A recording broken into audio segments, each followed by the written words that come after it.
Assalamu alaikum viewers and welcome back to my channel Study Law with Bushra.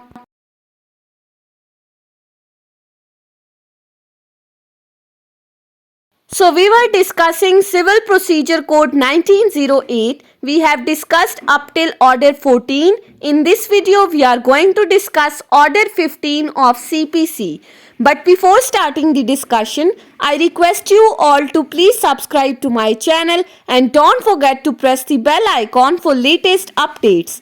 Do share this video with your friends and don't forget to comment your feedback. So let's move towards the discussion. Order 15 of CPC deals with the topic of disposal of the suit at the first hearing. Order 15 बात करता है first hearing पे कि आया first hearing पे जब दोनों plaintiff और डिफेंडेंट कोर्ट के अंदर मौजूद हैं, क्या कोर्ट सूट को डिस्पोज ऑफ कर सकती है, उस पहली तारीख के ऊपर केस का फैसला सुना सकती है या नहीं। ऑर्डर 15 इसके साथ डील करता है। इसमें हमारे पास 4 ही रूल्स हैं लेकिन बहुत ही ज़्यादा इंपॉर्टेंट हैं, सो हम 1 बाय 1 इन रूल्स को डिस्कस करते हैं। सबसे पहले है हमारे पास रूल 1।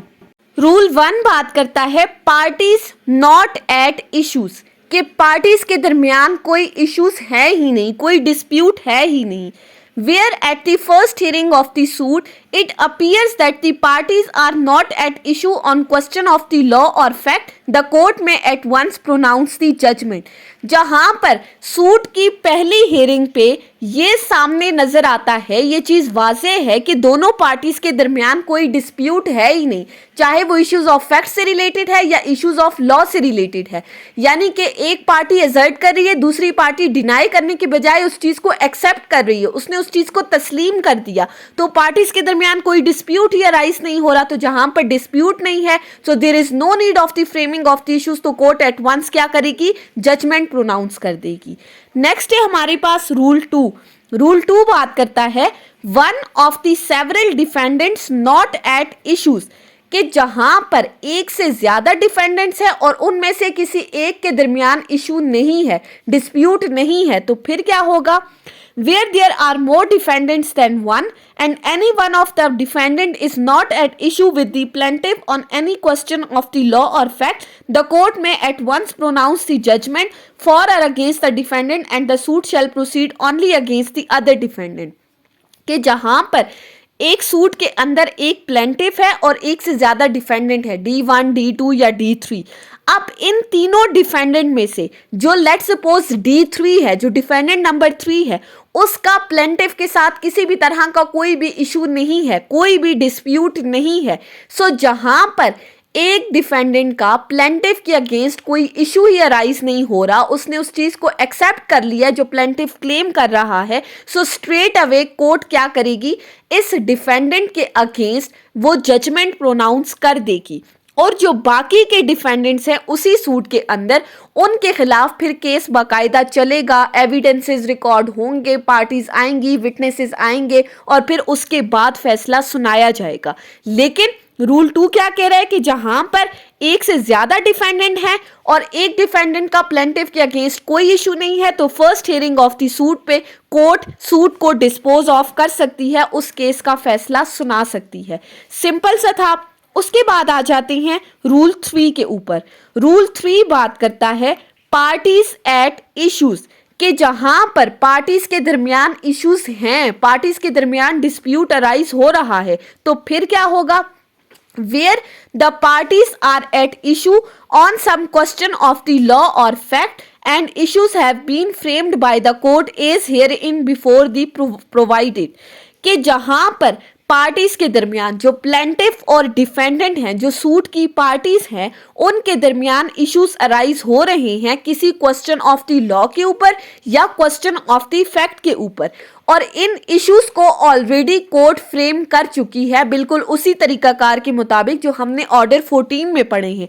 सो जहां पर इश्यूज फ्रेम हो गए and If the court is satisfied that no further argument or evidence then the parties can at once adduce is required upon such issues as may be sufficient for the decision of the suit, and that no injustice will result from the proceeding of the suit, the court may proceed to determine such issues, and if finding thereon is sufficient for the decision may pronounce the judgment accordingly, whether the summon had been issued for the settlement of issues or for the final disposal of the suit.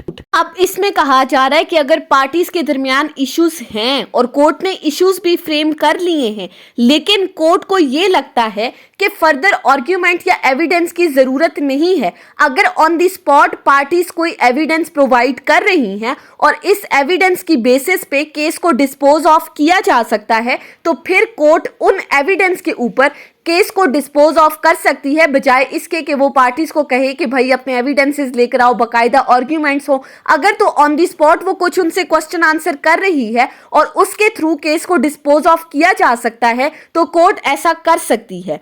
अगर court को ये लगता है कि किसी तरह का कोई इनजस्टिस नहीं होगा इस तरह की प्रोसीडिंग से, तो फिर कोर्ट ऐसा कर सकती। मीन्स टू से कि स्ट्रेट अवे प्रोसीडिंग्स वहीं पे कंडक्ट होंगी, एविडेंस रिकॉर्ड होंगे और फिर कोर्ट बाकायदा अपनी जजमेंट प्रोनाउंस कर देगी। अब यहाँ पर एक प्रोवाइजो अटैच की गई है और वो प्रोवाइजो क्या कहती है, where the summon has been issued for the settlement of issues only, the parties और their pleaders are present and none of them object.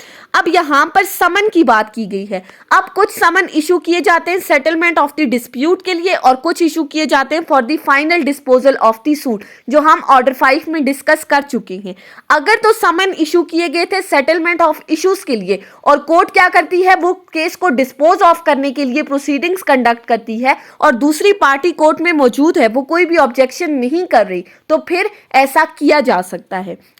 Sub rule 2, where the finding is not sufficient for the decision, the court shall postpone the hearing of the suit and fix a day for further evidence। जहां पर court को ये लगता है कि जो parties evidence provide कर रही हैं ऑन द स्पॉट वो सफिशिएंट नहीं है केस को डिसाइड करने के लिए, तो वो केस को पोस्टपोन कर देगी किसी फर्दर डेट के लिए। नेक्स्ट डेट फिक्स की जाएगी और फिर उस फिक्स डेट के ऊपर बाकायदा पार्टी से उनके एविडेंसेस मंगवाए जाएंगे, वो एविडेंसेस रिकॉर्ड किए जाएंगे और फिर उसके बाद कोर्ट अपना फैसला सुनाएगी। सो रूल 3 भी सिंपल सा था कि अगर पार्टीज के दरमियान इश्यूज होंगे तो फिर फर्स्ट हियरिंग पे सूट कैसे डिस्पोज ऑफ हो सकता है। उसके बाद आ जाते हैं रूल 4 के ऊपर। रूल 4 बात करता है failure to produce the evidence. अगर तो पार्टीज एविडेंस प्रोड्यूस करने में नाकाम हो जाती हैं तो फिर क्या होगा। रूल 4 में कहा गया है where the summon has been issued for the final disposal of the suit, कि जहां पर समन इशू किए गए थे final disposal of the suit को, कि केस डिस्पोज ऑफ हो जाएगा इस हियरिंग के ऊपर, and either party fails without sufficient cause to produce the evidence on which he relies। और दोनों पार्टीज में से, यानी कि जिस दिन समन इशू हुए, जिस डेट के लिए दोनों पार्टीज कोर्ट में आई और वो अपने एविडेंसेस प्रोड्यूस करने में नाकाम हो गई, द कोर्ट में एट वंस प्रोनाउंस दी जजमेंट। तो कोर्ट क्या करेगी, वो उसी वक्त जजमेंट प्रोनाउंस कर देगी कि भाई समन तो इशू किए गए थे फाइनल डिस्पोजल के लिए, अब अगर आप एविडेंसेस नहीं लेकर आए तो स्ट्रेट अवे कोर्ट की तरफ से फैसला सुना दिया जाएगा। And if it thinks fit, after framing and recording the issues, adjourn the suit for the production of such evidence as may be necessary for its decision। या फिर अगर कोर्ट चाहे तो वो इस प्रोसीडिंग्स को एडजर्न करके पार्टीज को बाकायदा टाइम दे सकती है कि वो अपने एविडेंसेस प्रोड्यूस करें, डॉक्यूमेंट्स कोर्ट में लेकर आएं और फिर इन डॉक्यूमेंट या एविडेंसेस के बेसिस के ऊपर भी कोर्ट फैसला सुना सकती है। सो ये टोटली कोर्ट की पावर्स हैं। So that was all about today's discussion on order 15। I hope कि आपको ये लेक्चर समझ में आया होगा। अगर आपने इस वीडियो को अटेंटिवली सुना है तो अगर आपको ये वीडियो अच्छी लगी है तो इस वीडियो को लाइक करें, कमेंट करें और चैनल को ज़रूर सब्सक्राइब करें। Thank you so much for watching this video. Till then, अल्लाह हाफिज़।